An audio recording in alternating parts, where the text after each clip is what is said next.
they will fight to protect it. Were you listening to me, Neo? Or were you looking at the woman in the red dress? I was... Look again. The scariest way a football career ends isn't an ACL or a snapped hamstring. Well, I guess that can be kind of scary. However, there is another way, and it's slower than that and harder to notice while it's happening. It's the big L word, lust. It is one of the biggest leaks in football careers because it doesn't announce itself as a problem. It doesn't show up looking dangerous. It shows up looking normal, enjoyable, earned. And by the time a player realizes it's affecting them, they're already performing below their level. When people hear the word lust, they usually relate it to just sex and move on, like it only matters if you're out every night or doing something extreme. That's not what actually causes damage. What matters is uncontrolled desire, the part of you that keeps reaching for stimulation and comfort. Now for 1 second, just forget football, as crazy as it sounds. Lust can interfere and ruin how you live and move around in normal life. Football doesn't collapse from one bad decision. It erodes from repeated small ones. Lust pulls you toward what feels good immediately, while football rewards what compounds slowly. Footballers are rewarded for turning up every day, and you may only see the results years down the line. Those two forces are always in tension, and most players underestimate how often they side with the wrong one. Football is built on delayed reward. You do work that doesn't feel impressive. You repeat things that don't look exciting. You accept weeks where nothing obvious happens. Lust hates that completely. It wants feedback now and proof that what I'm doing is worth my time. And once your brain gets used to being fed quickly, the slow parts of football start feeling heavier than they actually are. This hits footballers harder than most people because football is sensitive to small drops. A normal job can absorb a rough night or a distracted day.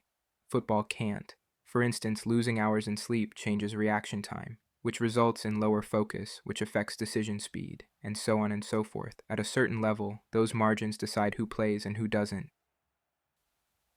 The dangerous part is that you can still look fine on the outside. You can still train. You can still have moments where your ability shows. That masks the decline. It convinces you that nothing serious is happening. Meanwhile, the thing coaches value most is consistency. Like with anything, you want something that is reliable. Think of yourself like a car. Why would you want a car that works sometimes and not all the time? Most players who fall into this aren't reckless or bad people. They're usually disciplined in many areas and careless in just this one area. That imbalance spreads. Staying up later than planned because you're chasing a feeling, carrying emotional noise into sessions because your head is busy, turning up physically present but mentally elsewhere, will destroy your chances of turning pro, and as we know, football is a numbers game, so you want all the chances in your favor. Football doesn't judge intentions. It judges output. It doesn't care why your sharpness dipped. It just reacts to the drop-off in performance. That's why this becomes a performance issue long before it feels like a lifestyle issue. There's also a dopamine problem underneath all of this. Your brain is wired to chase reward. That's not a flaw. It's how motivation works. But when easy stimulation becomes frequent, effort starts to feel unrewarding. Training feels slower. Recovery and repetition of routine starts to feel like an inconvenience. This is how players slowly disconnect from the game without realizing it. They don't lose love for football. They just train their brain to prefer faster rewards or things that can accommodate quicker rewards. Football doesn't always provide that. When your mind stops respecting that exchange, you will begin to hate football. Attention makes this worse. Not just sexual attention, but the need to feel wanted, to feel chosen, to feel like you still matter even when football feels uncertain. That attention becomes a substitute for progress. You start measuring value by how other people are reacting instead of improvement. At that point, football becomes a tool for validation instead of something you protect. Sleep is usually where the damage shows first, and a lot of footballers underestimate the power of sleep, which I may make a separate video in the future about. Through overstimulation from your phone or TV, your body never fully resets. Recovery suffers. Little injuries start to creep.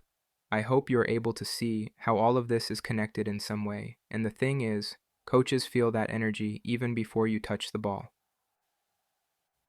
Coaches don't build teams around excitement. They build teams around reliability. Coaches need results. When a player shows up sharp more often than not, trust grows. When sharpness fluctuates without explanation, patience shrinks. That's when talent stops buying you time. Once you're seen as unpredictable, everything feels heavier. Mistakes get judged quicker. Bad games feel final and work against you. Pressure builds. Pressure makes discipline harder. That's where a lot of players fall out with football, as they think they suddenly became rubbish at the sport when they have not dealt with the root problem. The issue is many players assume they'll fix things up later and think things will just magically work out when trials come or when the season starts. But habits don't switch around just like that. Creating a new habit is known to take at least 90 days. What makes you think you will change a strong habit in a week? Yes, some players live recklessly and still perform for a time. But careers aren't built on exceptions. They're built on what you can sustain over seasons. Plus, you want a long career in football like the GOATs. But with habits like these, your body will break down before the age of 30. Self-control isn't about removing desire. It's about understanding what costs and what is on the line. Whatever you spend your energy outside football, you will have less energy for football. The real flex in football isn't conquest or attention, it's longevity, staying close to your best self more often than not. Who cares if you have one good season? Why not have 5 good seasons or 10 good seasons? Lust pushes you to live for feeling. Football asks you to live for growth. Those paths can create different football careers. And you can see it in all the failed wonder kids in football that were meant to reach their potential but never did. Talent opens doors. Consistency keeps you inside. Be the person that people look up to, not the one that people make an example of. And if you could please subscribe, it helps my channel a lot. See you at the next checkpoint.